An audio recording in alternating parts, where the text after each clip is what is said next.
Hour 2 of America's Forum for this Tuesday. We welcome you however you're watching us, but we're mindful of the fact that you may be watching on DirecTV's Channel 349 or Channel 223 on Dish. And John Bachman, we have many stories to dish up and consider this very busy Tuesday morning. And a lot of folks to talk to about some of the salient issues today, including Bowe Bergdahl. A lot of folks were surprised to hear yesterday that Bergdahl was returning to active duty. And what's the status of any court-martial and investigation? We'll talk about that with a special guest we have coming up in a few minutes. But first, let's get started with a Newsmax Now update. And the Israeli military saying it's resuming airstrikes now after Gaza turned down an Egyptian-sponsored ceasefire. As you know, Israel has accepted the Egyptian ceasefire proposal.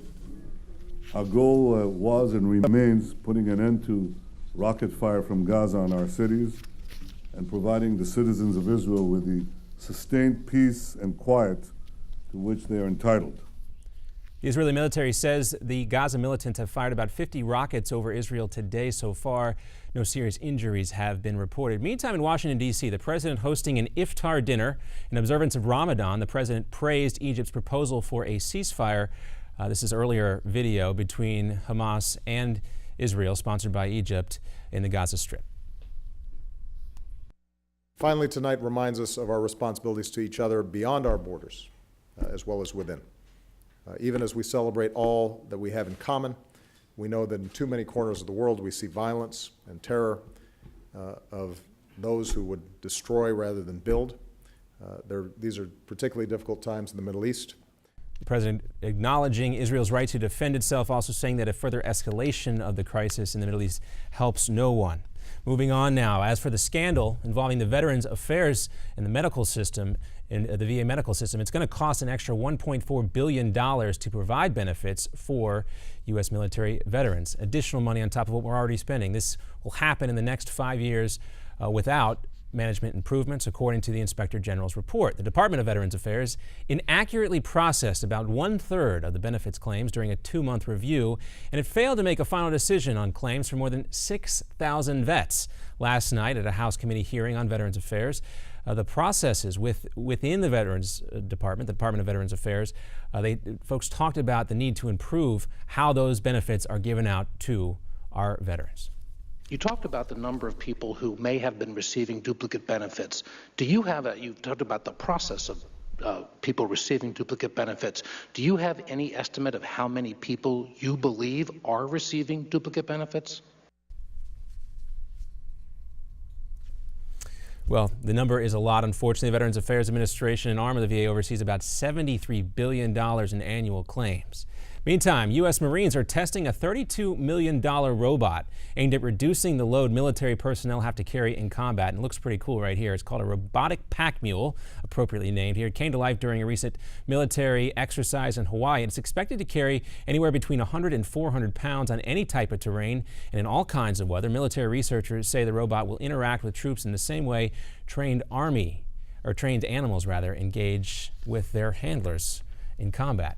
The robot is being developed by Boston Dynamics, which coincidentally is owned by Google. And some Republicans say his comment about legitimate rape back in 2012 cost the GOP a Senate seat, perhaps even more than that. But today, Todd Akin is out with a new book called Firing Back, Taking on the Party Bosses and the Media Elite to Protect Our Faith and Freedom. Make sure you stay with Newsmax TV today. Coming up on the Steve Malzberg Show, a special one-on-one interview with Akin, see why he's backtracking on his apology and what he's got next.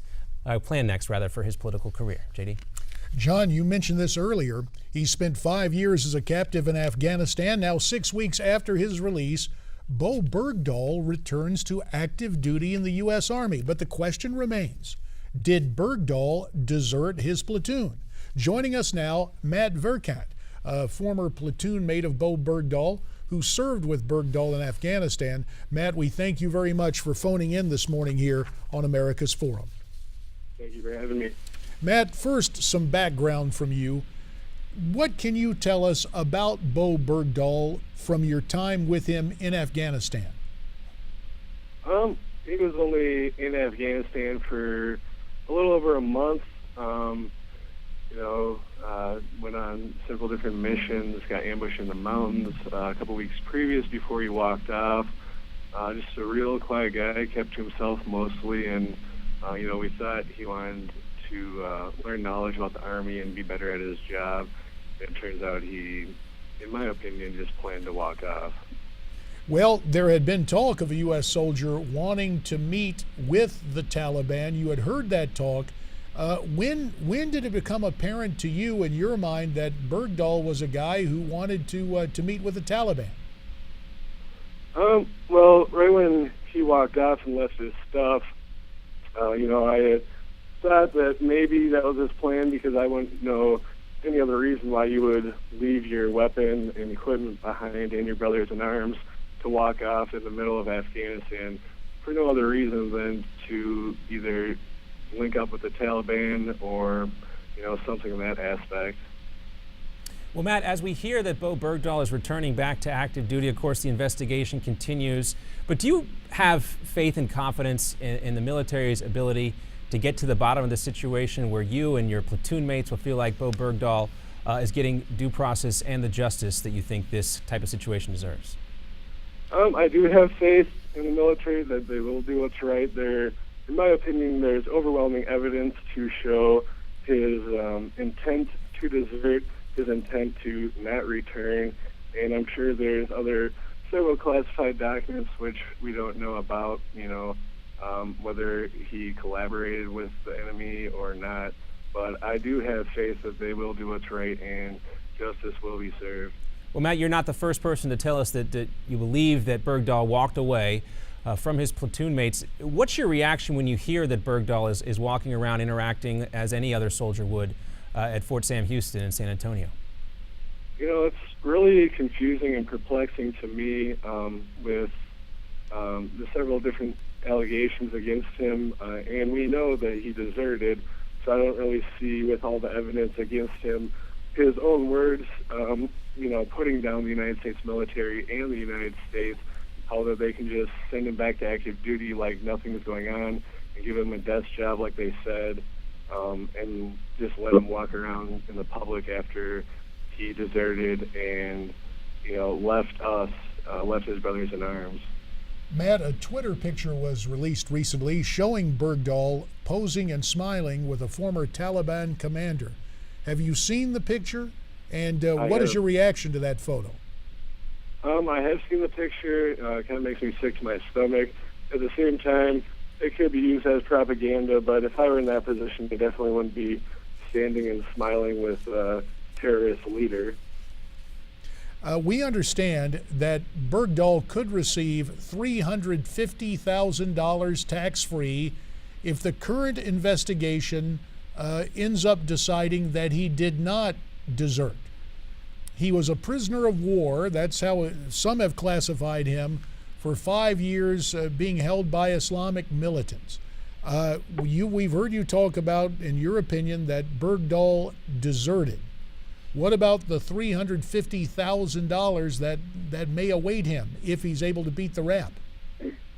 Well, in my opinion, he is definitely not deserving of any of that money, let alone to wear the rank of sergeant and be called sergeant. That's disrespect to every NCO that's ever wore the stripes. If you were to see him in person today, what would you tell Bowe Bergdahl?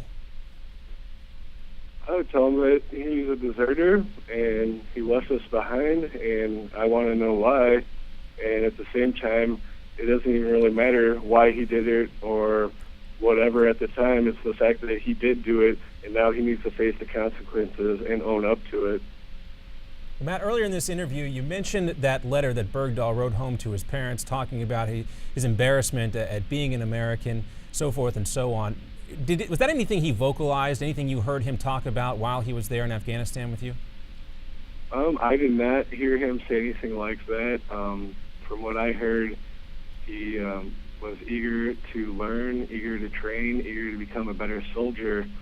So that was very surprising to me to hear that.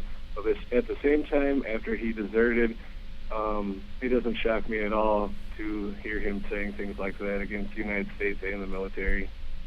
In the wake of Bergdahl's release, or that exchange for the 5 top Taliban leaders. You and your platoon came under rhetorical fire from the New York Times. There were reports that this platoon had discipline problems, that the implications were that you guys were dysfunctional on the battlefield in Afghanistan. Did you see those reports? And if you did, what was your reaction to seeing those reports in publications like the New York Times? I did see those reports, and they're definitely unfounded. They don't really make any sense to me or anyone else that was in the platoon. What it probably stems from is pictures taken of some of the people in the platoon and battalion, trying to do their job in Afghanistan, maybe a little bit out of uniform, but at the same time, the enemy doesn't care what you're wearing. They're going to try to kill you regardless. And for them to try to, almost make excuses for him that it was okay for him to desert, or, some weird, vague claim to justify him leaving is just kind of appalling that, someone's trying to make excuses for a deserter or justify it. Matt, as you and your platoon mates have come under that criticism from publications such as the New York Times, there are so many facets to this story that I want to return to a key one that has recently been left out of the discussion. The fact that our government swapped 5 high-level commanders from Taliban in exchange for Bowe Bergdahl. We see the pictures of these Taliban leaders who basically were given their freedom. Yes, we understand that they're supposedly in Qatar and they're under house arrest, but they're out now. When you look at this, knowing Bowe Bergdahl and knowing what was given up to get him back, what are your feelings about those 5 Taliban commanders who, for all intents and purposes, are now free? It makes me absolutely furious, and every veteran that I've talked to, from operators, special forces, down to the lowest grunt, they don't understand it. We don't get it. It doesn't make sense to us. And not only are they, Taliban commanders and terrorists, but they're murderers of women and children. And just to let them go for someone who deserted and left us behind, it just doesn't make sense any way you look at it. Not to mention, he was being held by the Haqqani network, which isn't Taliban. They're more of a mafia thug-style entity that is money-based. So I want to know, what did the Haqqani network get out of the release of it? Because they're not working with the Taliban commanders, those Taliban commanders. So were there millions of dollars exchanged as well? I mean, there's a whole lot of questions that still aren't even answered. And with the minute and a half we have remaining, Matt, you've raised the specter that there could have been ransom money paid to this network. In terms of Bowe Bergdahl's conduct, are there any other revelations, anything that has not come out yet that needs to be reported? Anything we're missing in this story? About a minute left.